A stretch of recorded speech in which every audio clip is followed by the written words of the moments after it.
மனம் கவர்ந்த பாடல்கள் அடங்கிய கீபேட் கார்வா மொபைல்.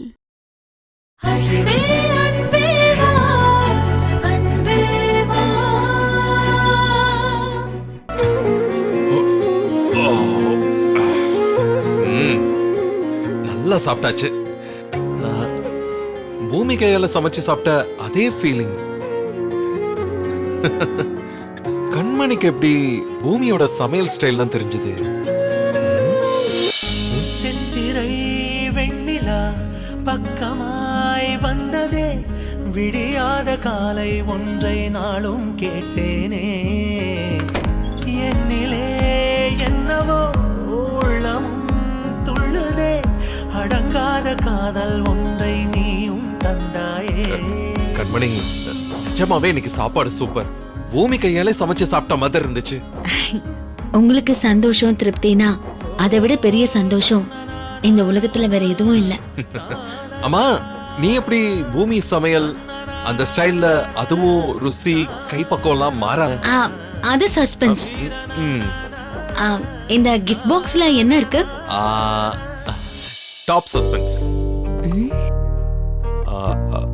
கண்மணி, உன்கிட்ட கொஞ்சம் பேசணும். சொல்லுங்க. அது ஆக்சுவலி அப்பாவுக்கு உன்னையும் என்னையும் ஒன்னா சேர்த்து வைக்கணுங்கிற எண்ணம் இருக்கு. டென்ஷன் ஆகாத. அவங்க அப்படி நினைக்கிறதுல எந்த தப்பும் இல்ல. அது அவங்க பாயிண்ட் ஆஃப் வியூ. அதே மாதிரி நான் உன்னை ஏத்துக்கணும், உன் கூட நான் குடும்பம் நடத்தணும்னு உனக்கும் அதே ஆசை இருக்கு. ரிலாக்ஸ். நீ நினைக்கிறதும் தப்பே இல்லை. அது உன் பாயிண்ட் ஆஃப் வியூ. ஊர் உலகத்தை கேட்டா அவங்க நீங்க ரெண்டு பேரும் நினைக்கிறதா சரின்னு சொல்லும். ஒரு பொண்ணை கல்யாணம் பண்ணிக்கிட்டு அப்புறமா ஒதுக்கி வைக்கிறதுல எந்த நியாயமும் இல்லைன்னு எல்லாரும் பேசுவாங்க. அது என் புத்திக்கு புரியுது, என் மனசுக்கு புரியல. நானும் என்னைய ரொம்ப கன்வின்ஸ் பண்ணிக்க தான் பாக்குறேன் கண்மணி. என்னால முடியல. பூமி நினைப்பை என் இதயத்துல இருந்து எடுக்க முடியல.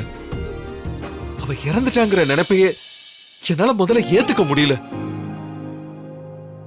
நான் அந்த அளவுக்கு அவளை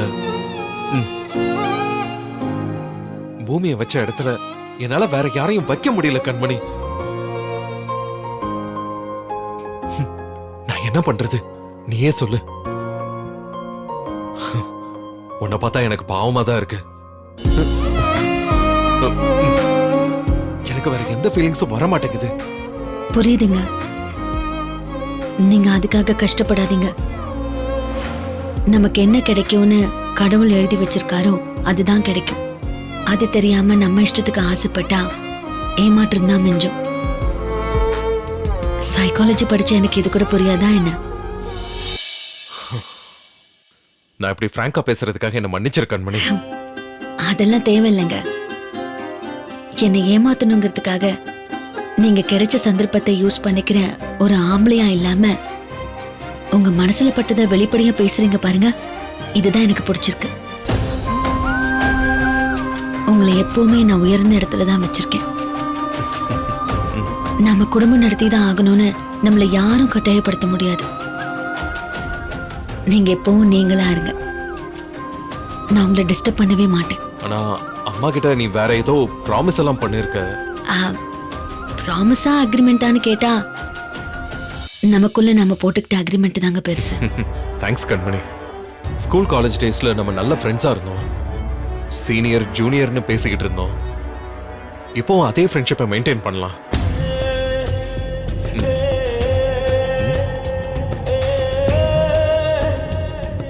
கை கொடு.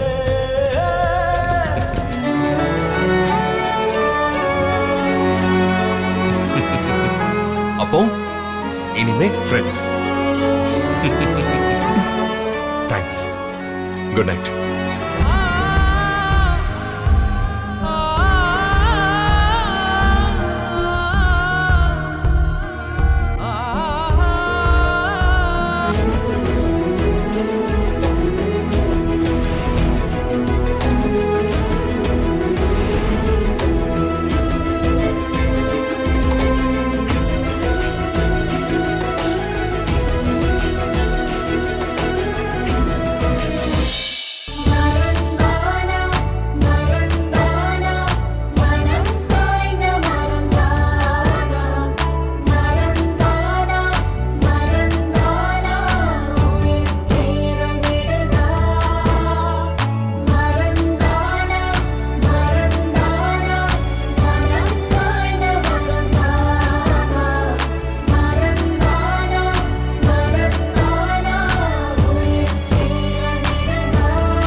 Friends for ever.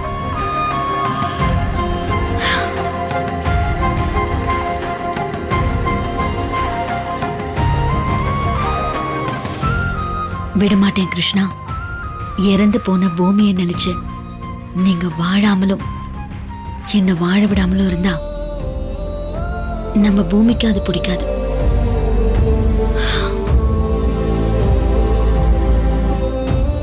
அக்ரிமெண்ட் பெருசா ப்ராமிஸ் பெருசான்னு கேட்டப்போ அக்ரிமெண்ட் தான் பெருசுன்னு நான் போய் சொன்னேன் கிருஷ்ணா. ப்ராமிஸ் தான் பெருசு. ஏன்னா இந்த சந்ததிய அடுத்த தலைமுறைக்கு கொண்டு போக வேண்டிய பொறுப்பு இந்த வீட்டு மருமகளான எனக்கு இருக்கு. பூமி விட்டுட்டு போன லட்சியத்தை அவ இடத்துல இருந்து நான் பூர்த்தி செஞ்சாதான் அவ ஆத்மா சாந்தி அடையும்.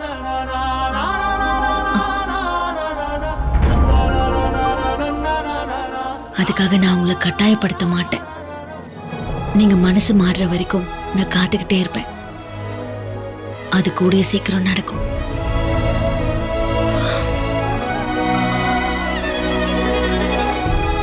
பெரிய ஃப்ரெண்ட்ஷிப் கிஃப்ட் கொடுத்துட்டாரு. இதுக்கா இவ்ளோ பில்டப்? இதுக்கு சோம்பு அப்படியே பரவாயில்ல.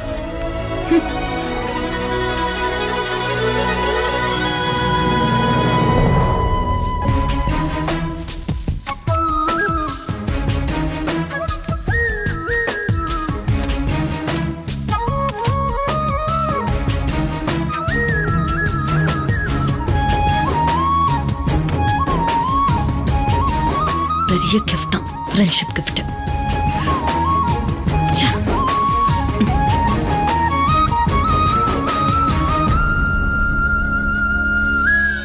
இந்த வீடியோ உங்களுக்கு பிடிச்சிருந்தா லைக் பண்ணுங்க, கமெண்ட் பண்ணுங்க, ஷேர் பண்ணுங்க அண்ட் மறக்காம சரிகமா டிவி ஷோஸ் தமிழுக்கு சப்ஸ்கிரைப் பண்ணுங்க.